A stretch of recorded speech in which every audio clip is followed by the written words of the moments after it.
Hello USC fans, Connor Morrissette and Chris Trevino. We're here on campus after the Trojans' 11th spring practice of 2024, and it is time for instant analysis. A ton to get to, Chris. This morning, O.J. Simpson's family tweeted out that O.J. had passed away from cancer. Lincoln Riley was asked about the legacy of O.J. Simpson here at USC, a very controversial figure.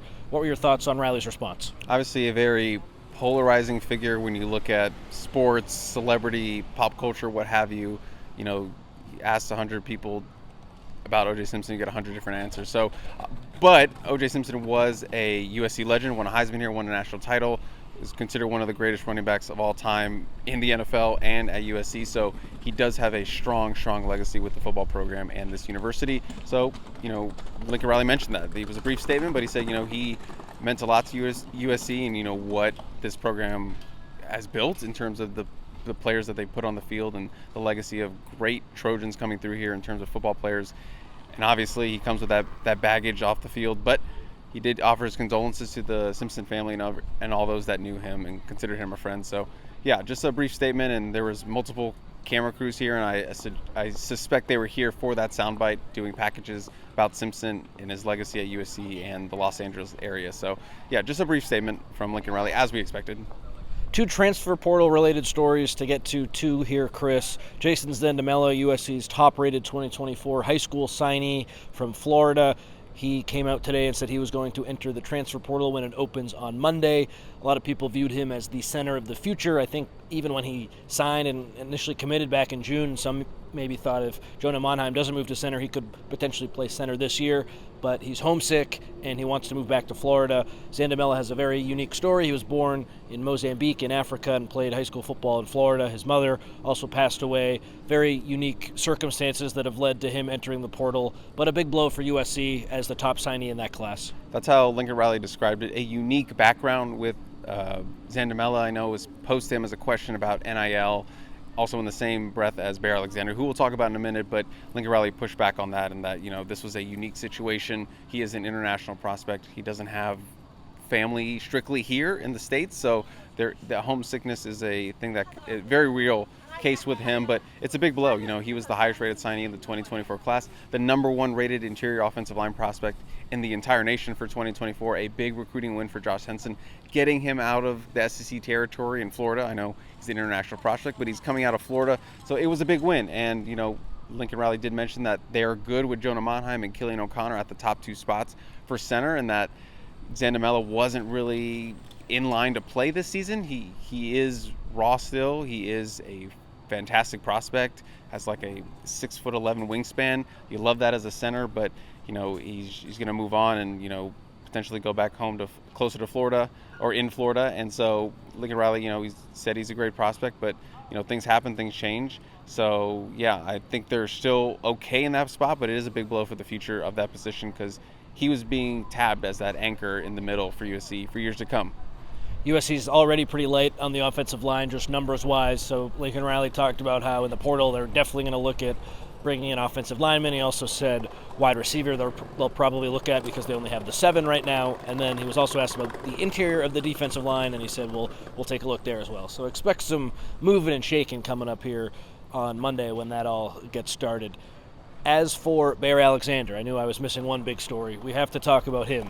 So on Tuesday, his camp floats out that he's going to enter the transfer portal when that opens up on Monday, like I said, and he even puts it on his Instagram story with the emoji. It looked like Bear Alexander was going to leave.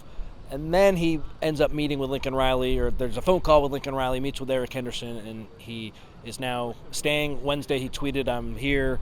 I don't know where all the noise is coming from, even though he put it on his story. Funny enough, but whatever. He's still here. He was at practice today. Lincoln Riley was asked about the Bear Alexander saga. At first, he kind of shot it down, like, I don't really know what conversations you're referring to. And then he was asked again about it, and he said, the conversations we've had with Bear have been pretty similar all the way around here from what we usually do with guys in the offseason. The spark notes of that, Bear Alexander was maybe going to leave. He's back. He was in good spirits today at practice, and a huge part of USC's defense is still in the fold. Walked out with a pep in his step to practice full pads, which we haven't seen a lot of this spring from Bear Alexander, but he was out there, gave the Trojan sword a big old tap. He was in a great mood, and it's been a crazy 48 hours for him, but that would have been huge if Bear Alexander had ended up in the transfer portal and left USC. He's being counted on as a cornerstone for that defense next season, a starter at defensive tackle. They brought in Isaiah Rakes, the big nose tackle from Texas A&M, to play nose tackle in this Dan Lynn scheme so they can move Bear Alexander to a more natural defensive tackle position and not have to get beat up with double teams and let him make plays in the backfield. That was the kind of blueprint for attacking USC's defensive line last year. Bear Alexander is their best player. Double team the crap out of him, and then the rest will fall into place. So he's going to have a lot more opportunities to go one-on-one and not two-on-one and make more plays in the backfield, which is what USC wants him to do. But to get him to keep him here is huge. And I know Lincoln Riley was, kind of downplaying what happened and that there wasn't really anything going on behind the scenes. There was some stuff going on behind the scenes, and we'll have more in the war room. Yes. But for the most part, USC comes out on top, even though it looks like they were going to take a big fat L on this one. But Bear Alexander, right now, happy to be a Trojan. Right now, scheduled to suit up for USC next season. We'll see what happens, though, because it's crazy. It's crazy portal season coming up, starting on Monday, so we'll see what happens. But as of right now, Bear Alexander sticking as a Trojan. Practice observations from the 15 minutes we were able to watch today.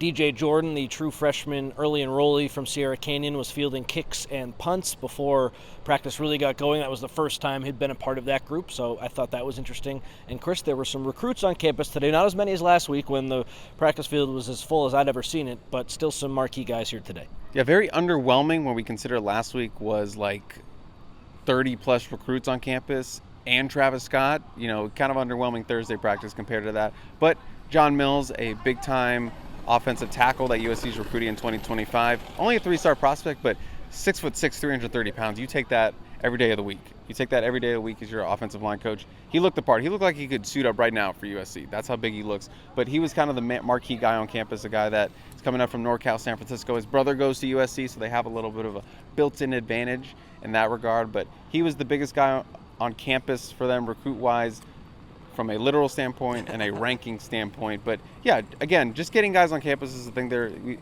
I think every practice they've had a recruit on campus, at least one or two. So that's a notable change from last year, where it was like a couple practices.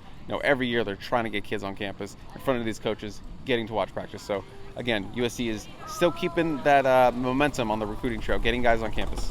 We also heard from edge rusher coach Sean Nua, and he talked about Cameron Fountain. He said, if you were to build a defensive lineman in a lab, Cameron Fountain would be what you'd get because of his 6'6" and 65-pound frame. He just looks like a monster, and he's an early enrollee freshman.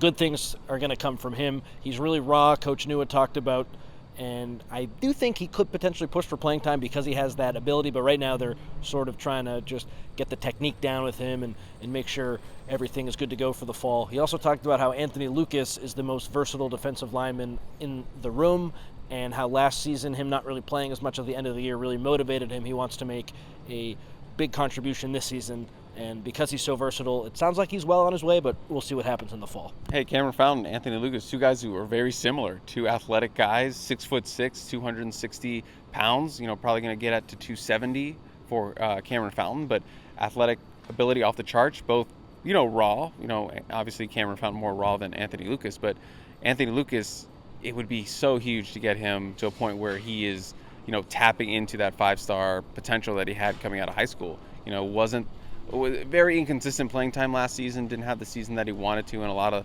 USC fans were expecting. So if they could get something out of him and, get that production out of him, and Coach Henderson and Coach Nua get him to go to another level, that'd be huge for that defensive front to go with Isaiah Rakes and Nate Clifton and Bear Alexander and, Elijah Hughes, and getting another 5-star caliber guy and an athletic specimen like that, along with Braylon Shelby, and then Cameron Fountain at some point. Yeah, I think you're going to have to play Cameron Fountain at some point because, he is a blue chip recruit out of the SEC country. So, those guys want to play early. So I think they're going to have to get him some time, and he will play this season. A lot of guys spoke today. I had the chance to meet DeCarlos Nicholson for the first time, the cornerback transfer from Mississippi State. He talked about his 2-year-old son and how his son and his girlfriend are both here with him in LA. They made the move from Mississippi. Talked about how fatherhood's changed his life, and his son just turned 2 last week, and he was already dipping into the terrible twos a little bit before he turned 2. But it was just really interesting to hear from a player on the team who does have a child and just how that's affected his life. And he's had to be a lot more mature because he does have that 2-year-old son. He also talked about the familiarity with the staff, some of the recruiting staffers like Dave Emmerich being at Mississippi State, and that really helped him come to USC and have a smooth transition. The one guy he shouted out when he was asked who's impressed him in the cornerback room, Marcellus Williams. We've heard that name a lot this spring, Chris. The freshman from St. John Bosco, early enrollee. He's playing some safety, he's playing some corner. He's really impressing guys. Anthony Beavers talked about that as well. I think that's one of the big spring camp overall takeaways. Out of all the freshmen, I feel like we've heard Marcellus Williams named the most. Yeah, I think I pegged him as a dark horse to play this season, even though that's a very stacked defensive back room, especially at cornerback and safety. But to see him showcasing his versatility, he's coming out of the St. John Bosco and the Trinity League. We know that's the toughest high school league to play in, so he's well prepared to make the jump to college, or at least further along than another or a normal freshman, coming out of the Trinity League. So yeah, it looks like Marcellus is going to contribute this season.